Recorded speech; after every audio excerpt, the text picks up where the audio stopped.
بسم اللہ الرحمن الرحیم۔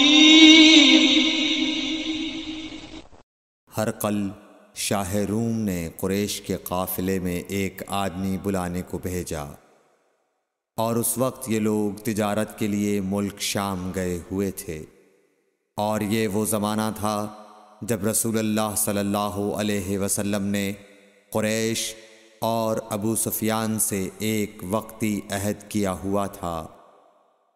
جب ابو سفیان اور دوسرے لوگ ہرقل کے پاس ایلیا پہنچے جہاں ہرقل نے دربار طلب کیا تھا، اس کے گرد روم کے بڑے بڑے لوگ، علماء، وزراء و امراء بیٹھے ہوئے تھے۔ ہرقل نے ان کو اور اپنے ترجمان کو بلوایا، پھر ان سے پوچھا کہ تم میں سے کون شخص مدعی رسالت کا زیادہ قریبی عزیز ہے؟ ابو سفیان کہتے ہیں کہ میں بول اٹھا کہ میں اس کا سب سے زیادہ قریبی رشتہ دار ہوں۔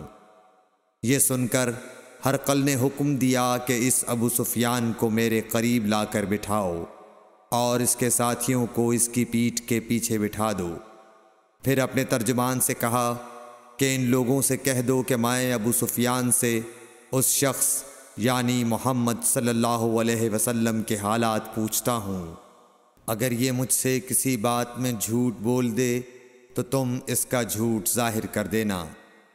ابو سفیان کا قول ہے کہ خدا کی قسم اگر مجھے یہ غیرت نہ آتی کہ یہ لوگ مجھ کو جھٹلائیں گے تو میں آپ صلی اللہ علیہ وسلم کی نسبت ضرور غلط گوئی سے کام لیتا۔ خیر، پہلی بات جو ہرقل نے مجھ سے پوچھی وہ یہ کہ اس شخص کا خاندان تم لوگوں میں کیسا ہے؟ میں نے کہا وہ تو بڑے اونچے عالی نسب والے ہیں۔ کہنے لگا اس سے پہلے بھی کسی نے تم لوگوں میں ایسی بات کہی تھی؟ میں نے کہا نہیں۔ کہنے لگا اچھا اس کے بڑوں میں کوئی بادشاہ ہوا ہے؟ میں نے کہا نہیں۔ پھر اس نے کہا بڑے لوگوں نے اس کی پیروی اختیار کی ہے یا کمزوروں نے؟ میں نے کہا نہیں، کمزوروں نے۔ پھر کہنے لگا اس کے تابع دار روز بڑھتے جاتے ہیں یا کوئی ساتھی پھر بھی جاتا ہے؟ میں نے کہا نہیں۔ کہنے لگا کیا اپنے اس دعوی نبوت سے پہلے کبھی کسی بھی موقع پر اس نے جھوٹ بولا ہے؟ میں نے کہا نہیں، اور اب ہماری اس سے صلح کی ایک مقررہ مدت ٹھہری ہوئی ہے، معلوم نہیں وہ اس میں کیا کرنے والا ہے۔ ابو سفیان کہتے ہیں میں اس بات کے سوا اور کوئی جھوٹ اس گفتگو میں شامل نہ کر سکا۔ ہرقل نے کہا کیا تمہاری اس سے کبھی لڑائی بھی ہوئی ہے؟ ہم نے کہا کہ ہاں۔ بولا پھر تمہاری اور اس کی جنگ کا کیا حال ہوتا ہے؟ میں نے کہا لڑائی ڈول کی طرح ہے، کبھی وہ ہم سے میدان جنگ جیت لیتے ہیں اور کبھی ہم ان سے جیت لیتے ہیں۔ ہرقل نے پوچھا وہ تمہیں کس بات کا حکم دیتا ہے؟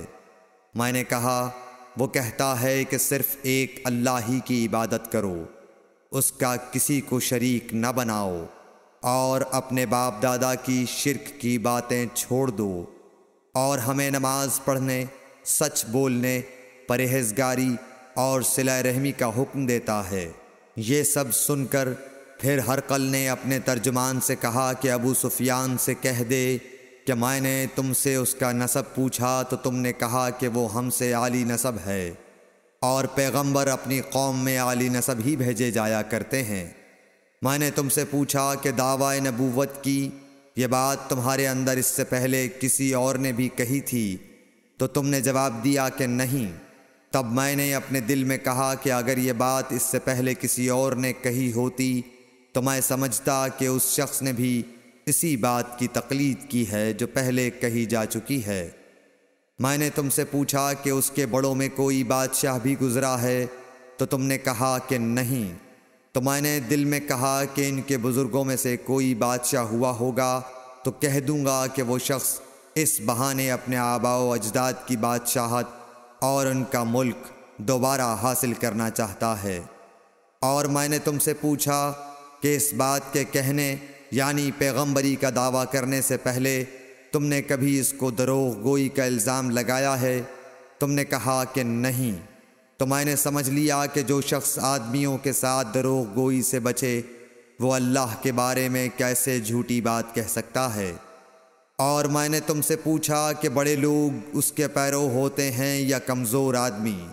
تم نے کہا کمزوروں نے اس کی اتباع کی ہے، تو دراصل یہی لوگ پیغمبروں کے متبعین ہوتے ہیں۔ اور میں نے تم سے پوچھا کہ اس کے ساتھی بڑھ رہے ہیں یا کم ہو رہے ہیں؟ تم نے کہا کہ وہ بڑھ رہے ہیں، اور ایمان کی کیفیت یہی ہوتی ہے حتیٰ کہ وہ کامل ہو جاتا ہے۔ اور میں نے تم سے پوچھا کہ آیا کوئی شخص اس کے دین سے ناخوش ہو کر مرتد بھی ہو جاتا ہے؟ تم نے کہا نہیں۔ تو ایمان کی خاصیت بھی یہی ہے، جن کے دلوں میں اس کی مسرت رچ بس جائے وہ اس سے لوٹا نہیں کرتے۔ اور میں نے تم سے پوچھا کہ آیا وہ کبھی عہد شکنی کرتے ہیں؟ تم نے کہا نہیں۔ پیغمبروں کا یہی حال ہوتا ہے، وہ عہد کی خلاف ورزی نہیں کرتے۔ اور میں نے تم سے کہا کہ وہ تم سے کس چیز کے لیے کہتے ہیں؟ تم نے کہا کہ وہ ہمیں حکم دیتے ہیں کہ اللہ کی عبادت کرو، اس کے ساتھ کسی کو شریک نہ ٹھہراؤ، اور تمہیں بتوں کی پرستش سے روکتے ہیں، سچ بولنے اور پرہیزگاری کا حکم دیتے ہیں۔ لہٰذا اگر یہ باتیں جو تم کہہ رہے ہو سچ ہیں تو عنقریب وہ اس جگہ کا مالک ہو جائے گا کہ جہاں میرے یہ دونوں پاؤں ہیں۔ مجھے معلوم تھا کہ وہ پیغمبر آنے والا ہے، مگر مجھے یہ معلوم نہیں تھا کہ وہ تمہارے اندر ہوگا۔ اگر میں جانتا کہ اس تک پہنچ سکوں گا تو اس سے ملنے کے لیے ہر تکلیف گوارا کرتا۔ اگر میں اس کے پاس ہوتا تو اس کے پاؤں دھوتا۔ ہرقل نے رسول اللہ صلی اللہ علیہ وسلم کا وہ خط منگایا جو آپ نے وحیہ کلبی رضی اللہ تعالیٰ عنہ کے ذریعے حاکم بصرہ کے پاس بھیجا تھا، اور اس نے وہ ہرقل کے پاس بھیج دیا تھا۔ پھر اس کو پڑھا تو اس میں لکھا تھا، اللہ کے نام کے ساتھ جو نہایت مہربان اور رحم والا ہے۔ اللہ کے بندے اور اس کے پیغمبر محمد صلی اللہ علیہ وسلم کی طرف سے یہ خط ہے شاہ روم کے لیے۔ اس شخص پر سلام ہو جو ہدایت کی پیروی کرے۔ اس کے بعد میں آپ کے سامنے دعوت اسلام پیش کرتا ہوں۔ اگر آپ اسلام لے آئیں گے تو دین و دنیا میں سلامتی نصیب ہوگی، اللہ آپ کو دوہرا ثواب دے گا، اور اگر آپ میری دعوت سے روگردانی کریں گے تو آپ کی رعایا کا گناہ بھی آپ ہی پر ہوگا۔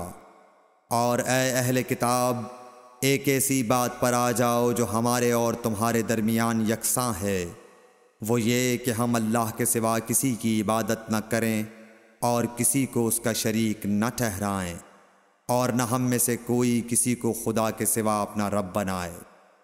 پھر اگر وہ اہل کتاب اس کتاب سے منہ پھیر لیں تو مسلمانوں، تم ان سے کہہ دو کہ تم مانو یا نہ مانو، ہم ایک خدا کے اطاعت گزار ہیں۔ ابو سفیان کہتے ہیں، جب ہرقل نے جو کچھ کہنا تھا کہہ دیا اور خط پڑھ کر فارغ ہوا تو اس کے ارد گرد بہت شور و غوغا ہوا، بہت سی آوازیں اٹھیں اور ہمیں باہر نکال دیا گیا۔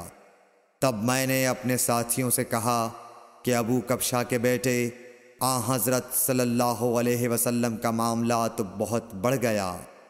دیکھو تو اس سے بنی اصفر روم کا بادشاہ بھی ڈرتا ہے۔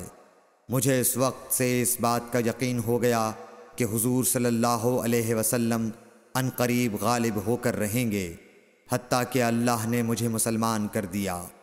راوی کا بیان ہے کہ ابن ناطور ایلیا کا حاکم ہرقل کا مصاحب اور شام کے نصارہ کا لاٹ پادری بیان کرتا تھا کہ ہرقل جب ایلیا آیا ایک دن صبح کو پریشان اٹھا تو اس کے درباریوں نے دریافت کیا کہ آج ہم آپ کی حالت بدلی ہوئی پاتے ہیں، کیا وجہ ہے؟ ابن ناطور کا بیان ہے کہ ہرقل نجومی تھا، علم نجوم میں وہ پوری مہارت رکھتا تھا۔ اس نے اپنے ہم نشینوں کو بتایا کہ میں نے آج رات ستاروں پر نظر ڈالی تو دیکھا کہ ختنہ کرنے والوں کا بادشاہ ہمارے ملک پر غالب آ گیا ہے۔ بھلا اس زمانے میں کون لوگ ختنہ کرتے ہیں؟ انہوں نے کہا کہ یہود کے سوا کوئی ختنہ نہیں کرتا، سو ان کی وجہ سے پریشان نہ ہوں۔ سلطنت کے تمام شہروں میں یہ حکم لکھ بھیجیے کہ وہاں جتنے یہودی ہوں سب قتل کر دیے جائیں۔ وہ لوگ انہی باتوں میں مشغول تھے کہ ہرقل کے پاس ایک آدمی لایا گیا جسے شاہ غسان نے بھیجا تھا۔ اس نے رسول اللہ صلی اللہ علیہ وسلم کے حالات بیان کیے۔ جب ہرقل نے سارے حالات سن لیے تو کہا کہ جا کر دیکھو وہ ختنہ کیے ہوئے ہے یا نہیں۔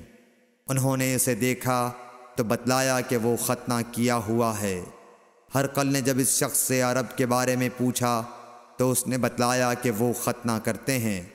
تب ہرقل نے کہا کہ یہی محمد صلی اللہ علیہ وسلم اس امت کے بادشاہ ہیں جو پیدا ہو چکے ہیں۔ پھر اس نے اپنے ایک دوست کو رومیہ خط لکھا اور وہ بھی علم نجوم میں ہرقل کی طرح ماہر تھا۔ پھر وہاں سے ہرقل حمص چلا گیا۔ ابھی حمص سے نکلا نہیں تھا کہ اس کے دوست کا خط اس کے جواب میں آ گیا۔ اس کی رائے بھی حضور صلی اللہ علیہ وسلم کے ظہور کے بارے میں ہرقل کے موافق تھی کہ محمد صلی اللہ علیہ وسلم واقعی پیغمبر ہیں۔ اس کے بعد ہرقل نے روم کے بڑے آدمیوں کو اپنے حمص کے محل میں طلب کیا اور اس کے حکم سے محل کے دروازے بند کر لیے گئے۔ پھر وہ اپنے خاص محل سے باہر آیا اور کہا، اے روم والو، کیا ہدایت اور کامیابی میں کچھ حصہ تمہارے لیے بھی ہے؟ اگر تم اپنی سلطنت کی بقا چاہتے ہو تو پھر اس نبی صلی اللہ علیہ وسلم کی بیعت کر لو اور مسلمان ہو جاؤ۔